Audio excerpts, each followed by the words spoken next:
점잖은 선비들의 몹쓸 내기. 옛날 어느 가을날 김선달이 마루에 걸터 앉아 하늘을 올려다보고 있었습니다. 그러다 문득 몇 달 전 한양에서 만났던 아름다운 기생의 얼굴이 떠올랐지요. 당장 한양에 가서 예쁜 얼굴이라도 보고 와야겠다. 친구들도 만날 겸 가보자.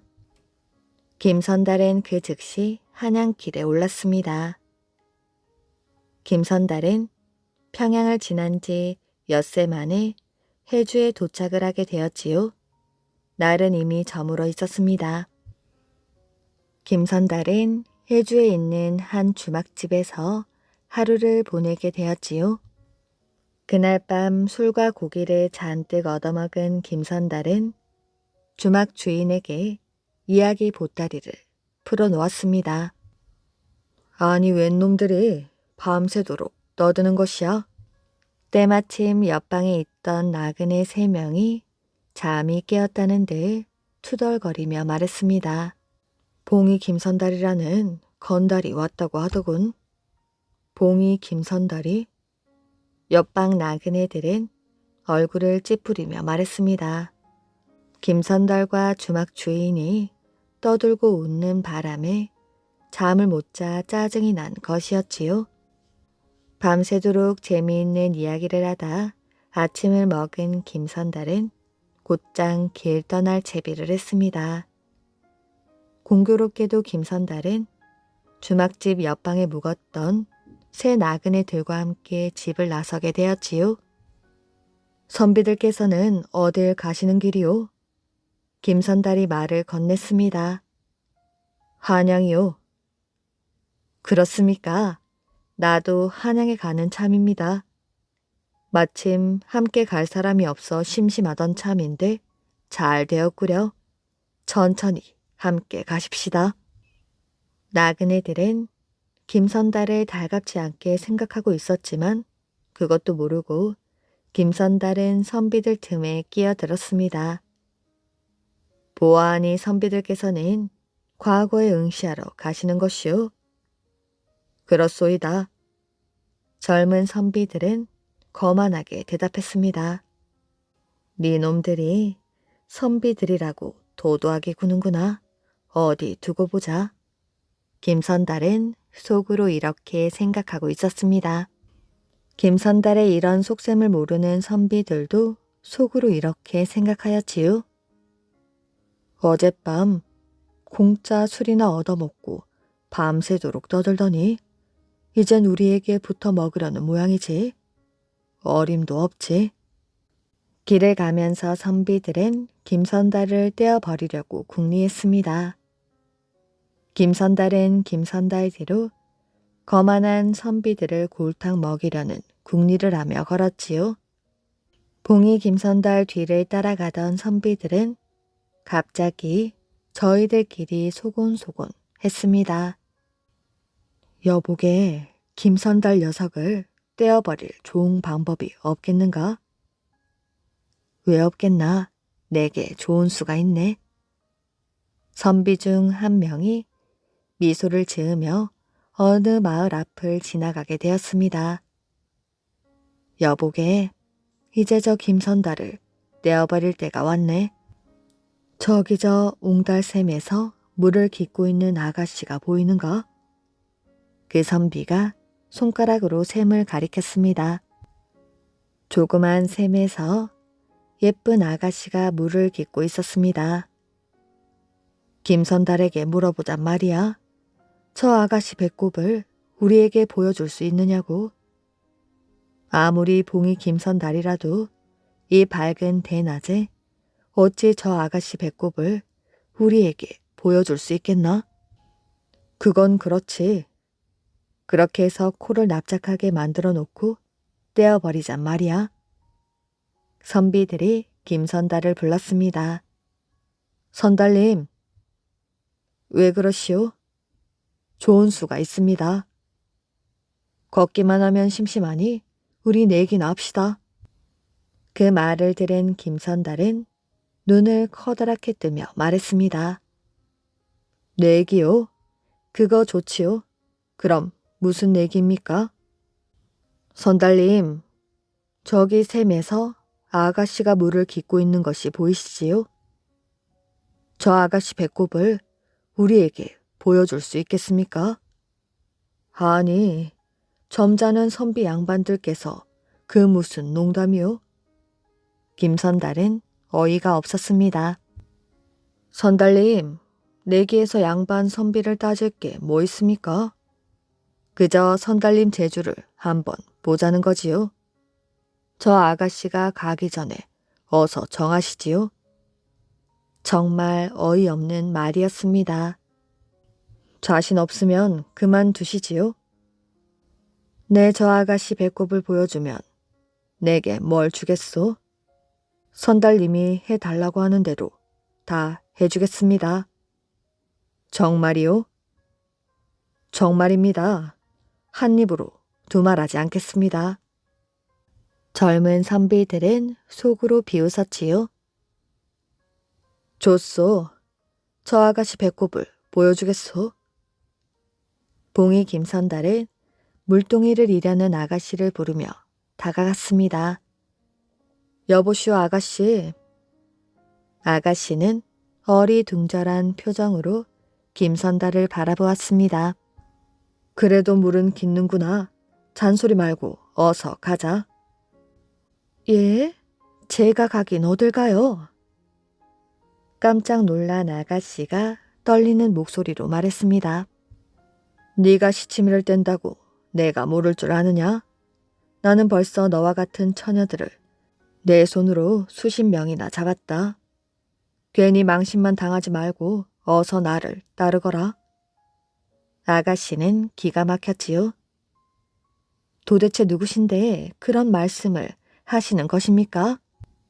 네가 이리 방자스러우니 그것이 둘일 수밖에 없지. 나로 말할 것 같으면 한양에서 명을 받고 내려온 포도대장이다. 너와 같은 처녀들을 지체 없이 잡아들이라는 어명이시다. 아가씨는 김선달 말을 들을수록 기가 막혔습니다. 아가씨는 의심적인 눈초리로 김선달을 보다가 뒤쪽을 보더니 가슴이 철렁 내려앉았지요. 사내들이 이쪽을 바라보고 있었기 때문이었습니다. 그러자 포도청에서 나온 것이 확실하다는 생각이 들었지요. 도대체 소녀가 무슨 죄를 지었다는 말씀이십니까? 아가씨가 눈물을 흘리며 말했습니다. 네 죄를 모른단 말이냐? 김선달은 안쓰러운 생각이 들었지만 선비 녀석들을 골탕 먹이려면 별 수 없는 노릇이었지요. 네, 소녀가 무슨 죄를 지었는지 생각나지 않습니다. 시간이 없으니 어서 가자. 네 죄가 무엇인지 알 수 있을 것이다. 무슨 죄인지 알고나 가야 할 게 아닙니까? 내 기어코 말을 해야 할 모양이구나. 지금 나라에서는 출가를 안 한 처녀들 중 배꼽이 둘이 달린 처녀를 무조건 잡아들이라는 어명이시다. 짐승이 아닌 사람이 배꼽이 둘이나 달릴 수 없는 일이 아니냐? 나는 배꼽이 하나인데? 김선달 말을 들은 아가씨는 한편으로 마음이 놓였지요. 그러나 하나라고 내 보이기에는 부끄럽고 창피한 생각이 들었습니다. 그렇다고 가만히 있을 수도 없는 노릇이었지요. 전 배꼽이 하나입니다. 아가씨는 부끄러움을 무릅쓰고 이렇게 말했습니다. 귀신은 속여도 난 못 속이지. 벌써 내 손으로 50명이나 잡아들였지만 한 번도 실수한 일이 없단다. 아닙니다. 전 정말 하나예요. 시간이 없다. 둘이든 하나든 가서 보면 알 게 아니냐. 아가씨는 기가 막혔습니다. 너와 같이 엉덩이가 크고 허리가 가늘고 콧날이 오똑한 여자는 틀림없이 배꼽이 둘이야. 제 친구 중 엉덩이가 큰 처녀도 배꼽은 하나인데요. 그걸 네가 어찌 아느냐? 미역을 감을 때 똑똑히 보았습니다. 그러니 네 배꼽도 하나란 말이지. 예. 그럼 증거를 보여줄 수 있느냐? 아가씨는 가슴이 철렁 내려앉았지요. 증거를 볼 수 있느냐는 말은 배꼽을 보여달라는 말이었습니다. 그런데 아무리 포도대장이라고는 하지만 외간 남자에게 어찌 배꼽을 보인단 말입니까? 시간이 없다. 끌려가서 여러 사람 앞에서 그걸 보이겠느냐? 아님 이곳에서 네 배꼽이 하나라는 것을 증명하겠느냐? 어떡하지? 결심이 서다가도 또 한편에서는 수치심이 가로막았지요. 보아라, 배꼽이 둘이니 보여주지 못하고 있는 게 아니냐? 잔말 말고 어서 가자꾸나. 자, 그럼 보셔요. 아가씨는 김선달이 서두르는 바람에 겁을 먹고 저고리를 올리고 치마를 살짝 내렸습니다. 처녀로서 부끄러움을 꾹 참은 아가씨가 배를 쑥 내밀었지요. 자, 어떤가? 김선달은 뒤에 서 있는 선비들을 보고 소리쳤습니다. 보고 싶으면 어서 와서 보게나. 선비들은 아가씨 배꼽을 볼 생각은 못하고 그만 넋을 잃고 말았지요. 이제 되었다. 분명 배꼽은 하나군. 진작 보일 것이지. 누가 묻거든 포도대장이 이미 보고 갔다고. 아래게. 김선달은 아가씨에게 미안한 생각이 들어 이렇게 말하고는 울고 있는 아가씨를 뒤로하고 선비들에게로 갔습니다. 점잖은 선비들께서 몹쓸 내기로 순진한 아가씨를 울렸으니 나도 생각이 있소이다. 선비들은 난처한 표정으로 서로 얼굴만 바라보고 있었지요. 자, 더도 말고 덜도 말고 돈 100냥만 주시오. 선비들은 약속한 일이라 별 수 없이 서로 노잣돈을 털어 김선달에게 100냥을 줄 수밖에 없었지요. 봉이 김선달은 그 돈으로 한양까지 편안하게 갈 수 있었다고 합니다. 코가 깨진 장사. 옛날 단군 시절 마을과 배당이라는 사람이 살고 있었습니다. 배당은 동부를 책임지고 있었고 마을은 남부를 책임지고 있었지요. 배당은 힘이 세고 성격이 급하고 화를 잘 내었습니다. 그래서 사람들이 두려워하고 복종하였지요. 마을은 지혜가 많았고 사람들을 잘 설득했습니다. 그래서 사람들이 좋아하며 따랐지요. 배당은 주변의 작은 나라들을 힘으로 굴복시켰습니다. 그리고는 진귀한 보물과 그 나라에서 나오는 먹을거리, 입을거리 같은 생활용품까지 모조리 빼앗았지요. 배당을 두려워하여 해마다 조공을 바치는 나라가 70여 나라로 늘어나게 되었습니다.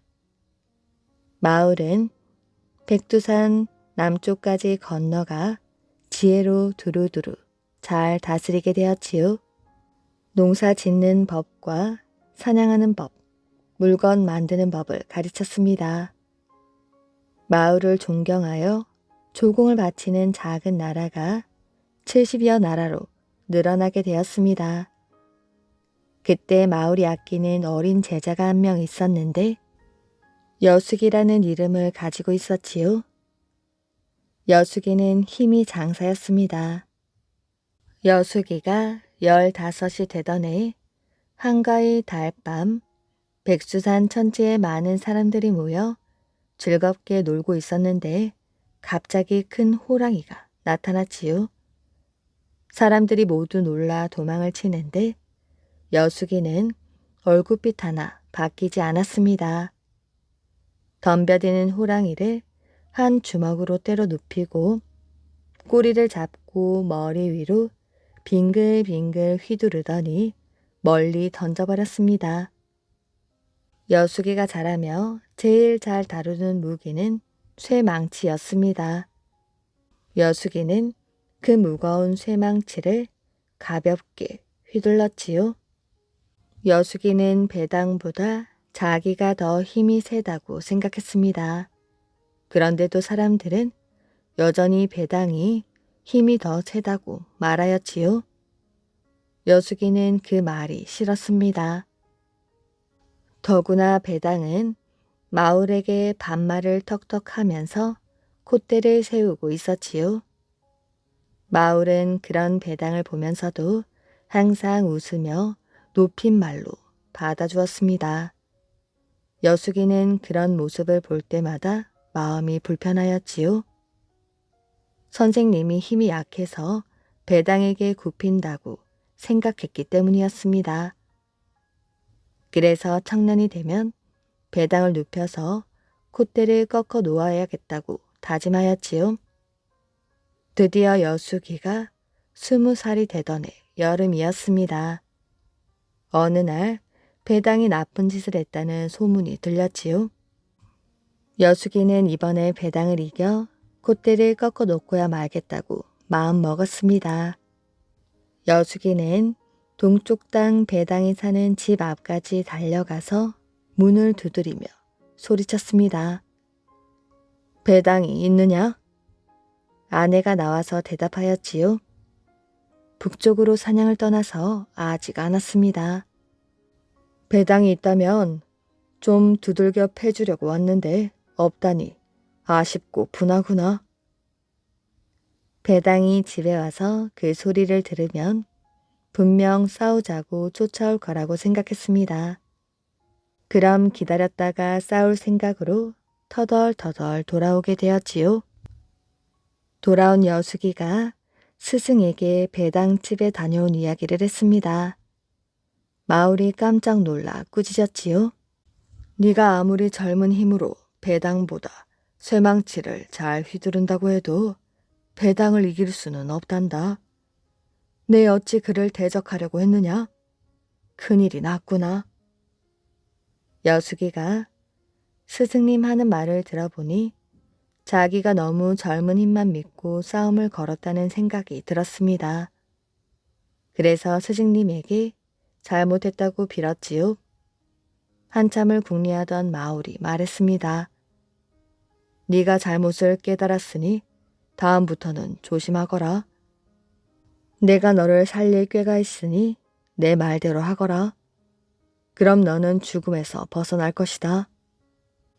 마울은 여수기를 백두산 깊은 동굴에 숨겨두고는 그가 죽었다며 헛소문을 냈습니다.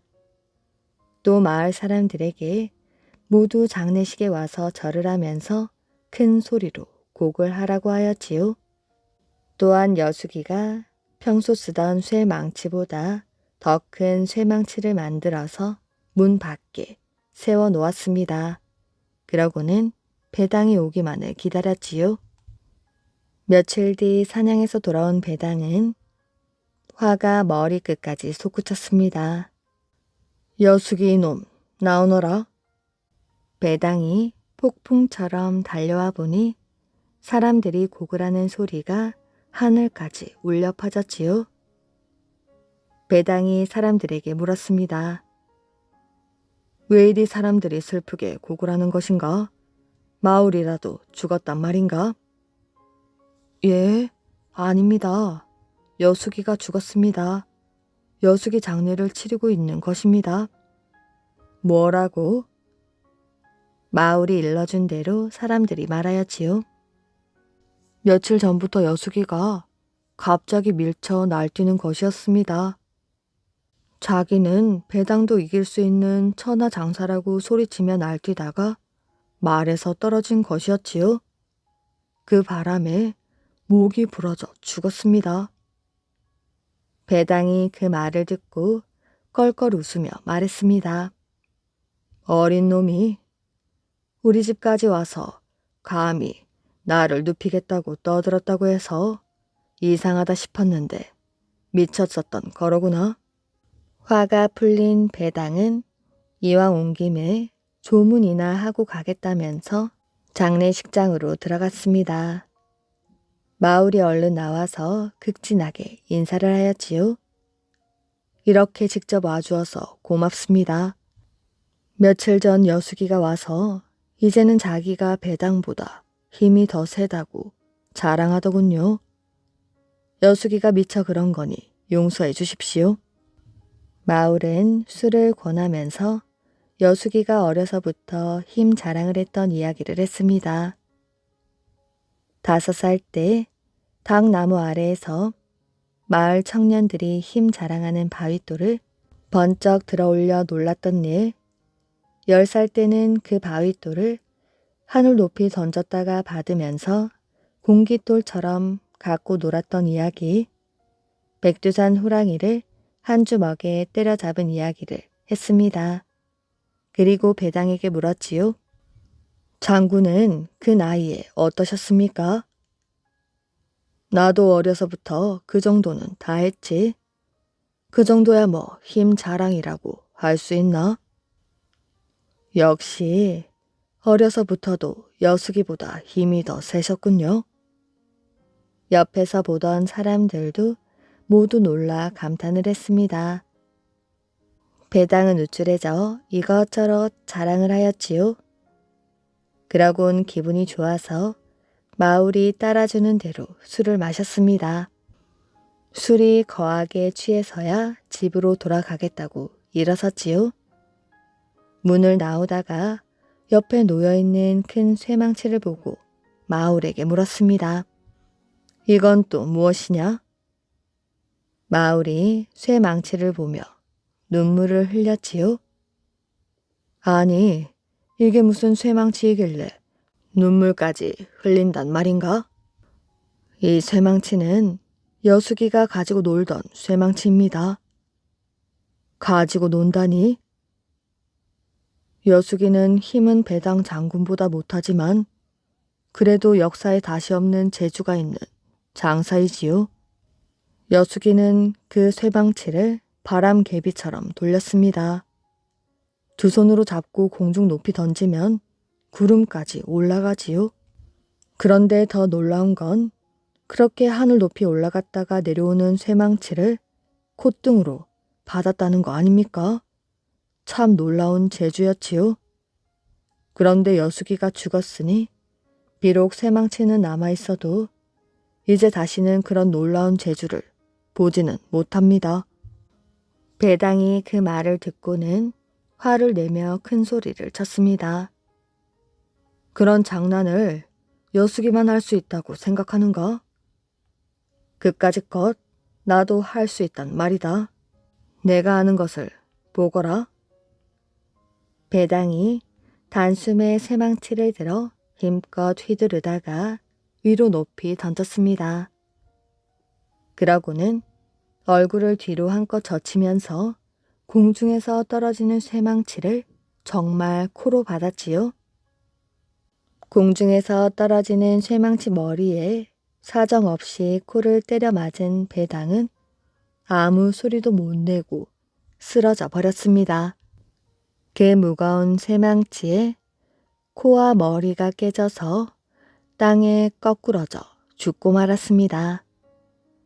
마을은 지혜가 있어 제자 여수기를 살렸고 배당은 생각 없이 힘 자랑을 하다 죽어버린 것이었습니다. 피난길에 아이를 낳은 아내. 아주 오랜 옛날 사만 시절 마안의 어느 마을에는 도손이라는 젊은 농부가 살고 있었습니다. 도손은 아내와 금슬이 좋아 어디들 가든 함께 다녔지요. 마을 사람들은 이들 부부를 볼 때마다 칭찬을 아끼지 않았습니다. 도손 좀 보게 얼굴이 정말 환하게 잘생겼지. 우리나라에 저 사람보다 잘생긴 사람은 아마 없을걸. 아내는 또 어떻고 비길 데가 없을 만큼 빼어나게 예쁘지 않은가? 그래, 그래. 하늘이 맺어준 부부야. 얼마 후 마을 사람들은 도손의 아내가 아이를 가졌다는 소식을 듣게 되었습니다. 부모가 모두 인물이 좋으니 아기도 정말 예쁠 거야. 그거야 당연하지. 도손은 아내가 아이를 가진 뒤부터 가슴이 뛰었습니다. 이제 몇 달 뒤면 아버지가 된다는 것이 꿈만 같았지요. 도손은 아기가 태어날 날만을 손꼽아 기다렸습니다. 그러던 어느 날 전쟁이 일어났다. 놀란 백성들의 아우성 소리가 온 나라를 뒤흔들었습니다. 맹골이 쳐들어온 것이지요. 맹골은 이웃 나라였는데 맹골 사람들은 농사일보다 노략질을 하였습니다. 양식이 떨어지면 남의 나라에 쳐들어가 재물을 마구 빼앗고 사람들을 죽였지요. 전쟁이 일어났다는 소식을 들은 도손의 아내는 벌벌 떨었습니다. 여보, 어떡해요? 당신은 홀몸도 아닌데 빨리 피난을 가야겠어. 도손은 아내를 업고 집을 나섰습니다. 군사들이 맹골 군과 맞서 싸우는 동안 백성들은 너도나도 짐을 꾸려 피난을 가고 있었습니다. 도손과 아내도 그 행렬을 따라갔습니다. 그러나 얼마 못 가서 뒤처지고 말았지요. 몸이 무거운 아내를 업고 걷기가 힘에 부쳤기 때문입니다. 도손은 기진맥진하여 아내를 고갯길에 내려놓았습니다. 그런데 갑자기 아내가 배를 움켜쥐고 앓는 소리를 내었지요. 그러더니 얼마 뒤 아기를 낳았습니다. 전쟁의 충격으로 달이 차기도 전 아이를 빨리 낳은 것이지요. 아기를 낳은 후에도 아내는 계속 지쳐 있었습니다. 물을 좀 주셔요. 도손은 가만히 있을 수 없었지요. 마실 물과 약을 가져와야 하고 아기를 덮을 포대기도 필요했습니다. 도손은 아내에게 말하였습니다. 여보, 조금만 참고 기다려요. 그러고는 쏜살같이 가던 길을 되돌아 마을을 향해 뛰었습니다. 마을에는 연기가 피어오르고 있었지요. 맹골 군사들이 떼를 지어 돌아다니며 재물을 빼앗고 집집마다 불을 질렀기 때문이었습니다. 도손이 자기 집 가까이 왔을 때였지요. 칼과 창을 든 남자들이 그의 앞을 가로막았습니다. 내 놈은 누구냐? 무엇하러 이곳에 온 것이야? 저는 이 마을 사람입니다. 피난을 가다가 제 아내가 아기를 낳아 물과 약을 구하러 왔습니다. 도손은 솔직히 사정을 털어놓았지요. 그러나 맹골 군사들은 그 말을 믿지 않았습니다. 거짓말 말거라. 넌 우리의 동정을 몰래 살피러 온 첩자지? 정말 아닙니다. 저는 아내 때문에 여기에 왔을 뿐입니다. 이놈이 그래도 계속 거짓말을 하는구나. 맹골 군사들은 몽둥이를 치켜들어 도손을 마구 때렸습니다. 도손은 모진 매를 맞으면서도 계속 애원하였지요. 저는 첩자가 아닙니다. 믿어주십시오. 제가 돌아가지 않으면 아내가 죽습니다. 그러나 아무리 애원해도 소용이 없었습니다. 도손은 결국 맞아 죽고 말았지요. 이쯤 고갯길에 쓰러져 있던 아내는 이렇게 중얼거리며 쓸쓸히 죽어갔습니다. 서방님이 곧 올 텐데, 우리 서방님이 곧 올 텐데. 전쟁이 끝난 뒤 그 마을 사람들은 도손이 고개를 떠나며 아내에게 여보 곧 올게라고 말하고 아내가 서방님이 곧 올 텐데라고 중얼거리며 죽은 고개라고 하여 이 고개를 고돌제라 불렀다고 합니다. 원수에게 은혜를 베푼 소년. 옛날 어느 마을에 어릴 적 부모님을 모두 잃고 고아가 된 소년이 있었습니다. 이 소년의 외삼촌은 소년을 데려다가 집에서 함께 살도록 하였지요. 마음씨 고약한 외숙모는 소년이 못마땅하여 마구 집안 일을 시켰습니다. 그렇게 일을 시키다가도 외삼촌이 나타나면 언제 그랬냐는 듯 상냥하게 대하였지요. 어느 겨울날 소년은 얇은 옷 한 장만 걸치고 산으로 올라갔습니다. 나무를 하기 위해 지게를 맸는데 먹을 것이 없어 다리가 자꾸 휘청거렸지요. 소년은 어머니의 산소에 들러 하염없이 눈물을 쏟아내었습니다. 소년은 어머니를 원망하다 산소에 엎어져 깜빡 잠이 들었지요. 아가, 불쌍한 내 아가, 네가 얼마나 고생이 많았느냐. 어머니는 눈물을 흘리며 소년 옆으로 다가왔습니다. 지금 곧바로 네가 나무하던 곳으로 가거라. 그곳에 죽순이 많이 나 있을 것이야. 그것을 한양에 가서 팔면 돈을 벌 수 있을 것이다. 어머니는 소년을 한참 바라보다가 사라져 버렸습니다. 소년은 어머니 말대로 나무를 하던 곳으로 달려갔지요. 그곳에는 파릇파릇한 죽순이 가득 돋아 있었습니다. 소년은 나무 대신 지게에 죽순을 가득 담았지요. 이것으로 돈을 벌어 다른 장사를 해야지. 소년은 희망에 부풀어 발걸음도 가벼워졌지요. 소년은 곧바로 한양으로 길을 떠났습니다. 아무 말 없이 집을 나와 외삼촌께 죄송하기도 하였지요. 하지만 자기가 사라져 주는 것이 삼촌네 가족들에게 도움이 될 거라 생각했습니다. 소년은 한양 장터에서 죽순을 팔았지요.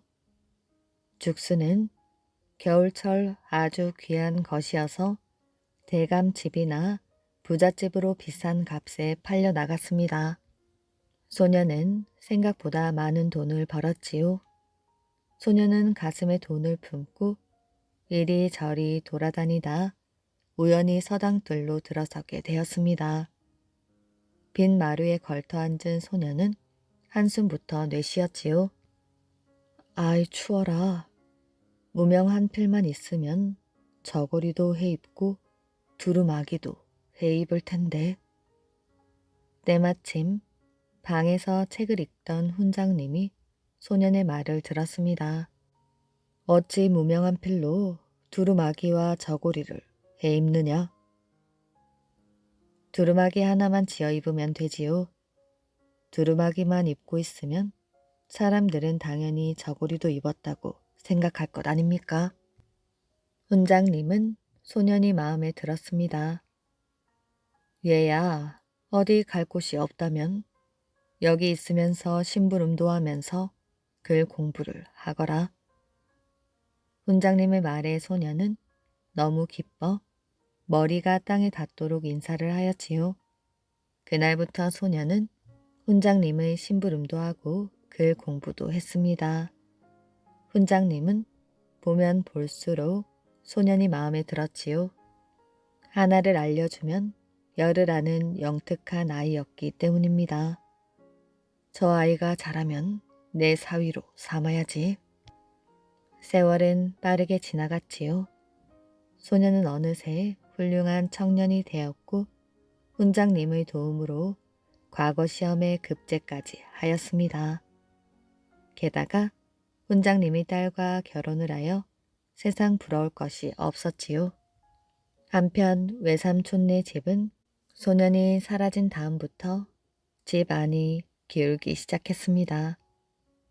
외삼촌은 하는 일마다 되는 일이 없고 외삼촌의 아들들은 노름을 하는 등 말썽을 피웠지요. 외숙모는 뒤늦게 소년이 없는 것을 아쉬워했습니다. 어느 여름날 외숙모가 논에서 일을 하고 있는데 멋진 가마행렬이 지나갔습니다. 그런데 이상하게도 그 가마행렬이 자기 집을 향하는 것이 아니겠어요? 이상하게 생각한 외숙모는 집으로 달려가 보았습니다. 아무도 안 계십니까? 멋진 옷을 차려입은 관원이 마당에서 사람을 불렀습니다. 누굴 찾으십니까? 외숙모가 물었지요. 그러자 그 관원이 땅바닥에 넙죽 절을 했습니다. 외숙모님, 그동안 별일 없으셨습니까? 제가 10년 전에 집을 나갔던 조카입니다. 소녀는 늙어버린 외숙모의 손을 잡았습니다. 외숙모는 훌륭하게 자란 조카를 보니 가슴이 마구 뛰었지요. 지난날 조카에게 못되게 한 것이 찔리기도 하고 조카가 관원이 되어 찾아오자 자신을 타박하지는 않을까 두렵기도 했습니다. 외삼촌은 어디에 계십니까? 그러자 외숙모는 한숨을 내쉬며 주막에서 술을 마시고 있을 것이라 했습니다. 술이요? 그렇게 성실하시던 분이 무슨 술입니까? 그러고 보니 집안 구석구석이 성한 곳이 없었습니다. 기왓장은 떨어져 있고 천장에는 구멍이 뻥뻥 뚫려 있고 담장까지도 다 쓰러져 가고 있었지요. 외숙모는 그동안 있었던 일을 차근차근 말해 주었습니다.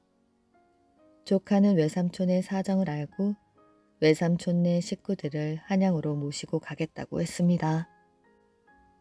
지난날 외숙모님께 서름을 받았기는 하지만 살림도 넉넉지 않은 상태에서 군 식구를 거둔다는 것은 어려운 일이었을 것입니다. 저는 외숙모님의 마음을 이해합니다.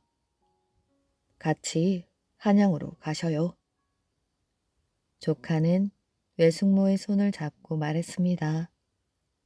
그러자 외숙모는 조카의 너그러운 마음에 감동하여 엉엉 울고 말았지요. 조카를 따라 한양에 오게 된 외삼촌네 식구들은 조카의 얼굴에 먹칠을 하지 않기 위해서 열심히 살았습니다. 조카는 더욱 복을 받아 높은 벼슬에 올랐고 나라에서 인정받는 훌륭한 관원이 되었다고 합니다. 산신령을 구워 먹은 젊은이. 옛날 어느 마을에 만수라는 젊은이가 살았습니다. 어느 날 아침 만수는 멀리 떨어진 친척 집에 가려고 집을 나섰지요. 마을 앞에는 개울이 흐르고 있었습니다. 만수는 개울을 건너려다가 물속을 헤엄치는 물고기를 보았지요. 개울로 뛰어들어 얼른 물고기 한 마리를 잡았습니다. 제법 큰 걸 가다가 구워 먹어야겠다. 만수는 물고기를 들고 산길로 들어섰습니다. 산길을 따라 천천히 걸어가는데 어디서 날갯짓 소리가 들렸습니다. 무슨 일인가 하고 가보니 새 잡는 그물에 꿩 한 마리가 걸려 있었습니다. 우와, 오늘은 운이 좋은걸. 꿩도 잡았네. 만수는 그물에서 꿩을 떼어내었습니다. 꿩을 가로채어 그물 임자에게 미안한걸. 물고기라도 주어야겠다. 만수는 그물에 물고기를 올려놓고 길을 떠났습니다. 만수가 다녀간 뒤 그물 임자가 나타났지요. 그물 임자는 그물에 걸려있는 물고기를 보고 기겁을 했습니다. 아니, 새 잡는 그물에 물고기가 걸려있네. 귀신의 지시로구나. 그물 임자는 헐레벌떡 마을로 달려와 소리쳤습니다. 귀신이 나타났어. 그물 임자는 마을 사람들에게 그물에 걸린 물고기에 대해 이야기했습니다. 뭐라고? 물고기가 새 잡는 그물에 걸렸다고? 귀신의 짓이 분명해. 아무래도 우리 마을에 좋지 않은 일이 일어날 것 같구나. 이럴 게 아니라 건넌 마을 무당에게 가서 물어보자고. 마을 사람들은 우르르 무당에게 몰려갔지요. 무당은 마을 사람들의 이야기를 듣고 점을 쳤습니다. 그러더니 심각한 얼굴로 말하였지요. 산신령님이 물고기로 변해서 오셨구나. 마을 사람들이 제사를 올리지 않는다고 산신령님이 노하신 게야. 이제 곧 마을에 재앙이 내리겠는걸. 그것을 피하려면 물고기를 모셔놓고 제사를 올려야 해. 마을 사람들은 무당의 말을 듣고 얼굴이 하얗게 되었습니다. 돈은 얼마든지 드릴 터이니 산신령님의 노기를 풀어주십시오. 그리하여 새 잡는 그물이 있던 자리에 당집이 지어졌습니다. 무당은 당집 안에 물고기를 모셔놓고 정성껏 제사를 올렸습니다. 마침 만수가 친척 집에서 돌아오다가 그 광경을 보았지요. 당집 안에 모셔놓은 산신령을 보니 자기가 잡아놓은 물고기였습니다. 만수는 마을 사람들을 통하여 그동안 어떤 일이 일어났는지를 전해 들었지요. 물고기를 보니 웃음이 나왔습니다.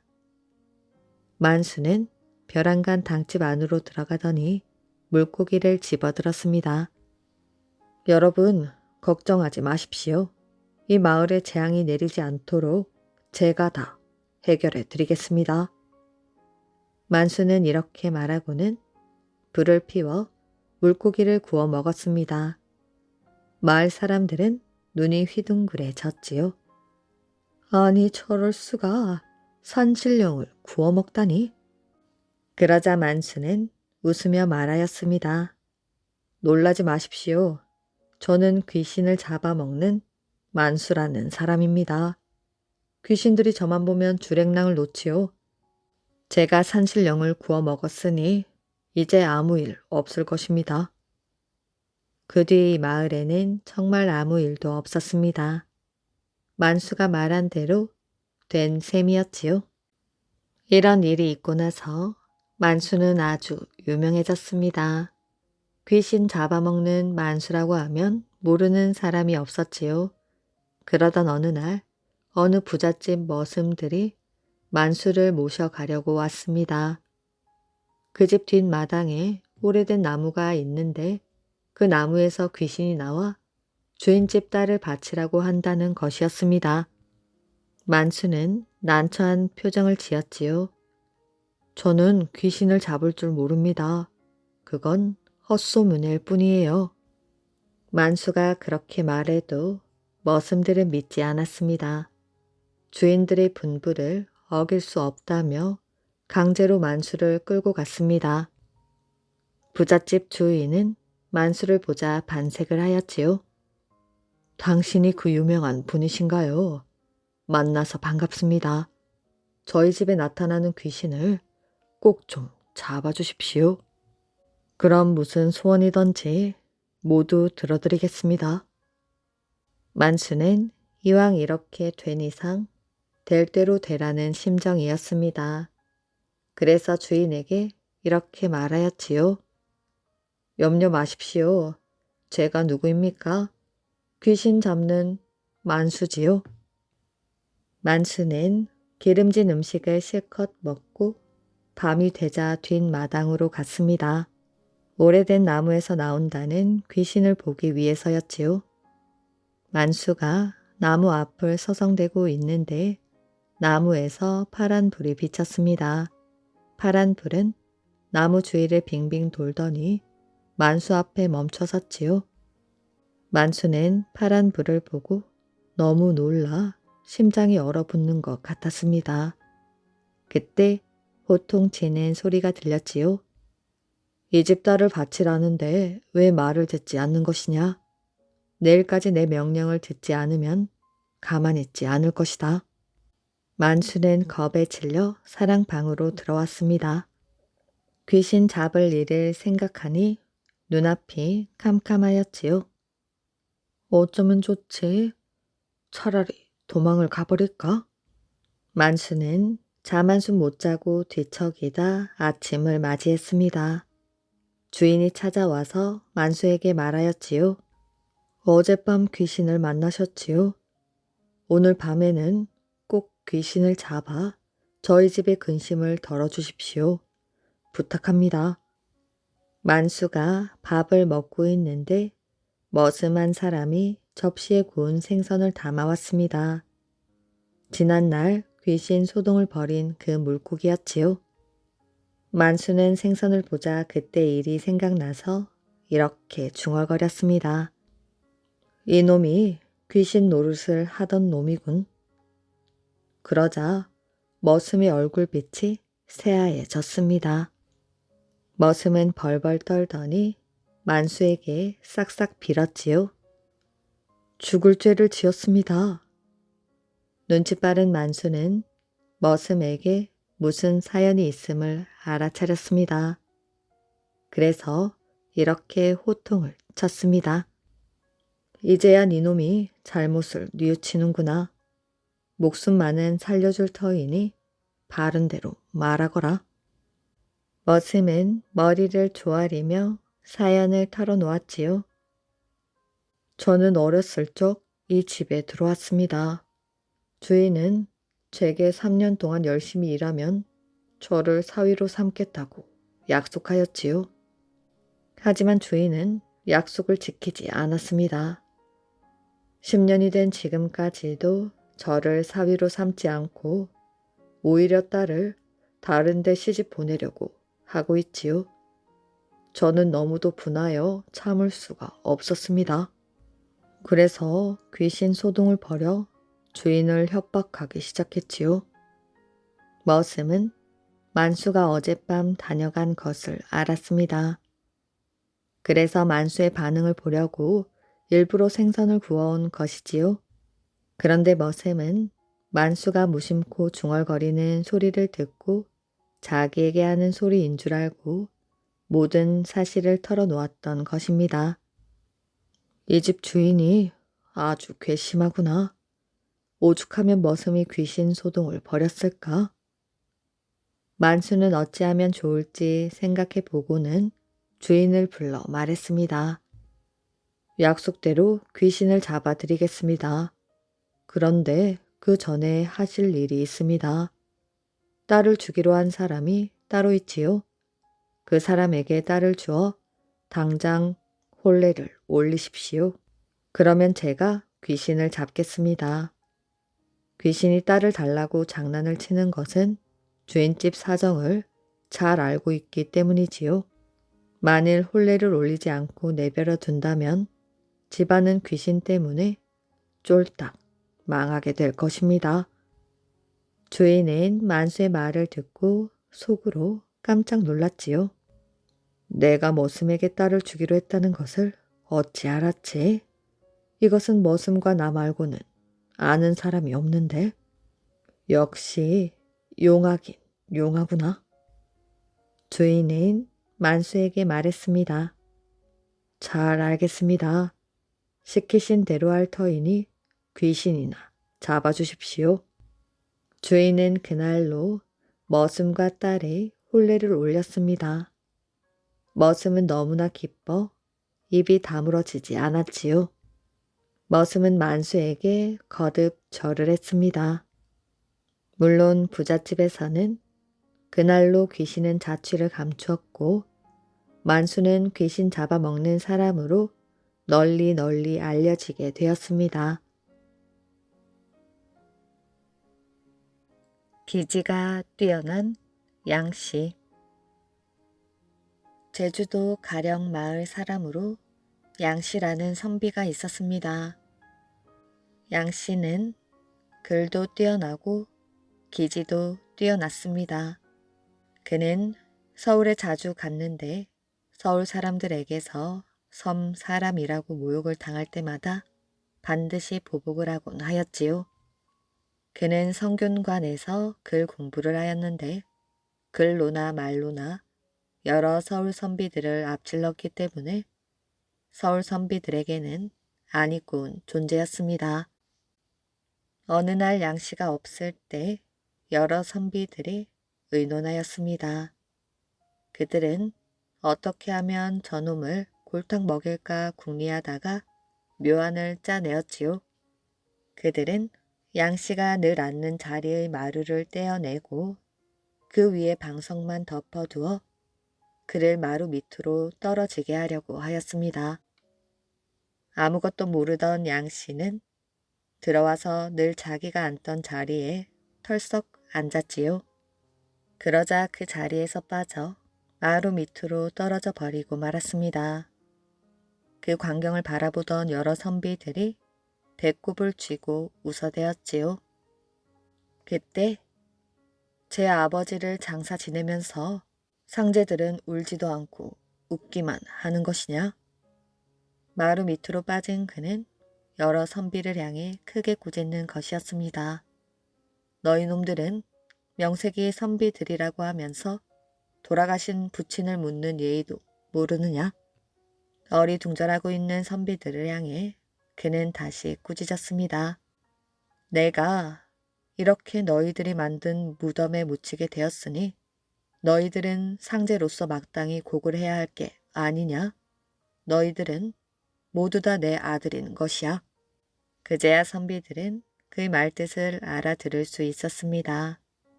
양씨를 골려주려 했던 그들이 모두 양씨의 아들이 되어버렸다는 사실에 선비들은 아연 실색하고 말았지요. 선비들은 더 할 말이 없었습니다. 결국 놀려주려던 그들은 모두 양씨의 아들이 되고 말았지요. 양씨가 어느 해 서울에 갔다 돌아오다가 전라 감령에서 제주에서 올라온 어떤 사람을 만났습니다. 반가운 고향 사람이라 서로 인사를 나누고 이 이야기 저 이야기 나누던 중 양씨는 그의 사정을 자세히 알게 되었지요. 제주도에서는 소나 말을 전라 감령을 통하여 서울로 진상했습니다. 진상 물품을 모으는 일도 그랬지만 물건을 바치는 일은 더욱 어려웠지요. 그는 검은 소를 상감에게 진상하러 온 사람이었습니다. 며칠 전에 왔으면서도 진상이 되지 않아 지금껏 돌아가지도 못하고 노자는 모두 떨어져서 사정이 어렵게 되었다고 합니다. 왜 진상이 잘 안 된다는 것이요? 무슨 이유도 없는데 내일 오라 내일 오라 하면서 받아주질 않으니 해볼 도리가 없었습니다. 이제 노자돈도 없으니 소라도 팔아먹고 죽든 살든 할 수밖에 없습니다. 듣고 보니 딱하였지요. 양씨도 진상하는 데 따른 관리들의 행포를 약간은 들어 알고 있었지만 듣고 보니 작은 일이 아니었습니다. 생각을 해보니 화가 났습니다. 어떻게 하면 진상도 원만하게 하고 그 감사까지 골탕 먹일 수 있을까 생각하였지요. 내일 한 번만 더 가서 사정을 해보시오. 그렇게 해도 안 되면 소를 팔든 말든 마음대로 하시오. 양씨는 우선 이렇게 위로했습니다. 진상하러 온 사람은 다음날 다시 소를 들고 간청하였지요. 전라 감사는 비스듬히 자리에 기댄 채로 아래에 와서 허리를 굽히고 있는 자를 힐끗 내려다보며 말했습니다. 지금 나리께서 바빠 받을 수 없으니 내일 오시오. 그는 할 수 없이 다시 돌아와서 그 사연을 양씨에게 말했습니다. 다음날 양씨가 직접 소를 몰고 감령으로 갔지요. 나라에서 쓸 소를 진상하러 제주에서 왔으니 감사는 나와 얼른 받으시오. 양씨는 들어가며 큰 소리를 쳤습니다. 나졸들은 속으로는 웃으면서도 어제까지 매일 드나들던 자가 아니고 호령까지 하는 게 이상하다고 생각하였지요. 저 친구가 진상이 잘 안 되니 이제는 큰 소리를 치는구나. 이제 미친 게 아닌가? 미칠 만도 하지. 소를 팔고 도망을 치든지 밭을 팔아 뇌물을 쓰든지 해야지. 저마다 한 마디씩 하였지요.